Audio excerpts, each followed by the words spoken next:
If you open any popular book on innovation management or read articles on this topic, you will often find the same advice repeated over and over again. Get buy-in from your top management. Get your C-suite on board, your CEO, your chief financial officer, your VP of innovation, because you need their budget, you need their approval, you need them to understand that you're doing the right thing for the company that will bring revenue later. You just need their support in general, especially for bigger, longer, more ambitious projects. And yes, this is absolutely true. You need your top management to support innovation initiatives, support your R&D department. But today I want to talk about something these books and articles rarely talk about, and in my experience, it is no less important. Hello everyone and welcome to my channel. My name is Lisa and I've been working for years on organizing collaborative university competitions for world well-known companies, helping them solve their extreme innovation challenges. Now I continue my journey with the goal of fostering innovation by helping different parties of the innovation process collaborate and co-create. On this channel, I explore collaboration projects for innovation management, share my experience in managing these projects and processing, and uncover strategies for making collaboration efforts more effective. So let's get back to the point. In my practice, I've seen something different. Top management might be actually quite fine with spending money and time on innovation projects. They're ready for big budgets. They've been through training, MBA programs, leadership development. They know the importance of investing in innovation. They know it can open new markets, protect them from upcoming regulations, generate revenue. They get it. Not everyone, yes, that's true, but I saw many cases when top management is ready for innovation. They say yes to big innovation initiatives. And then, despite their approval, the innovation project dies anyway before even its start.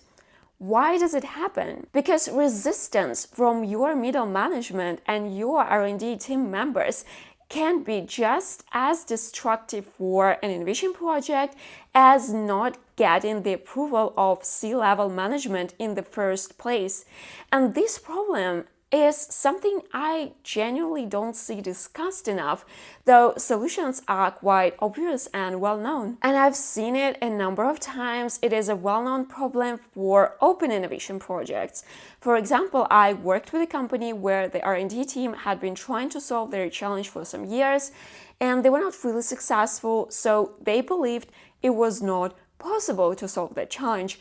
Their top management thought otherwise. They invested in the open innovation project we conducted. They were open about it. They believed in it. But there was quite some resistance from the R&D team actually involved in the project. And it, of course, influenced the process not in a good way because, well, the top management made their decision and that's it. They didn't participate in the rest of the process.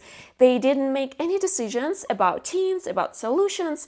So the further decision-making and assistance was coming from the middle management people who were quite skeptical about the project from the very beginning.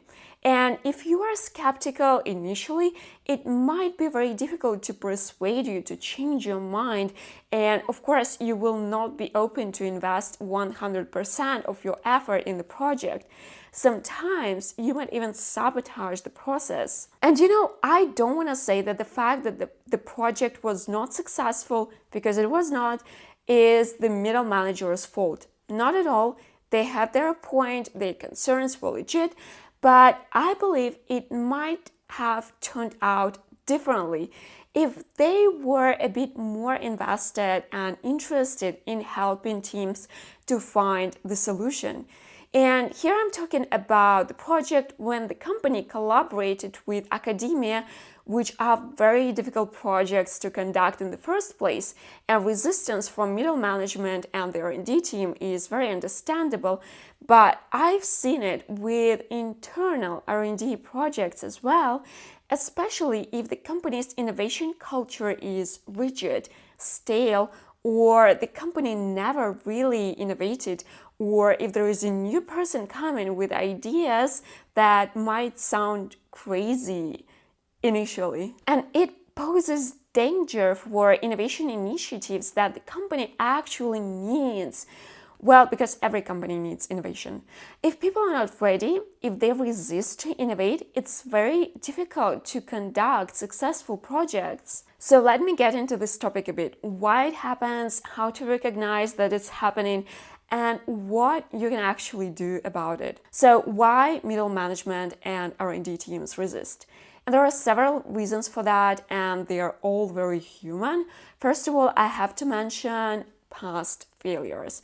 Maybe the team tried something similar before and it didn't work. So now the answer is we already know it won't work before anything even starts, without really examining whether the conditions, the approach, or the challenge itself might be different this time. Secondly, it's not always about past failures even.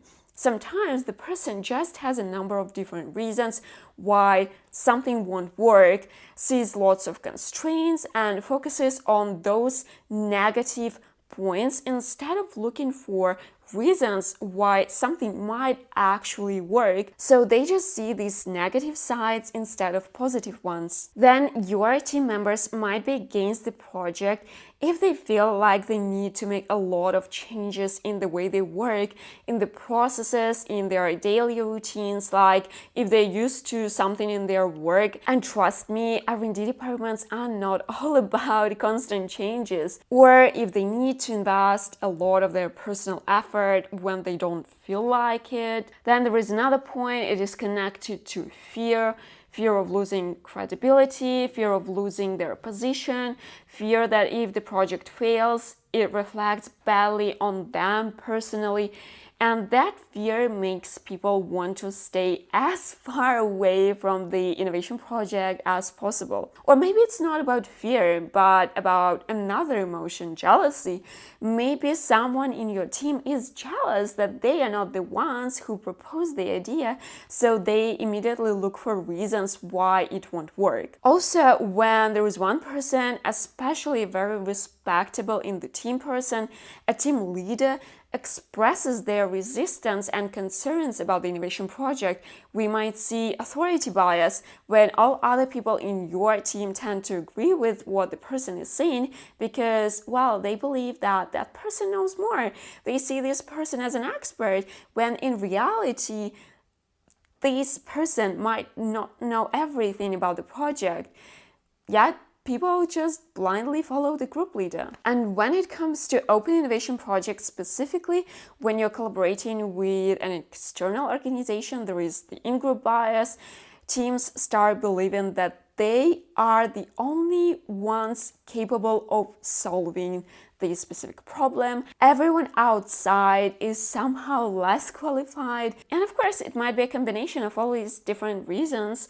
You might not know them all, and gosh, even your team members who impede this project from happening might not know them. It's just very interesting that sometimes teams in R&D, people who you'd expect to be the most open-minded, the most ready for experimentation, can actually be quite conservative, especially when it comes to working with others or trying new approaches. Now, how do you recognize it?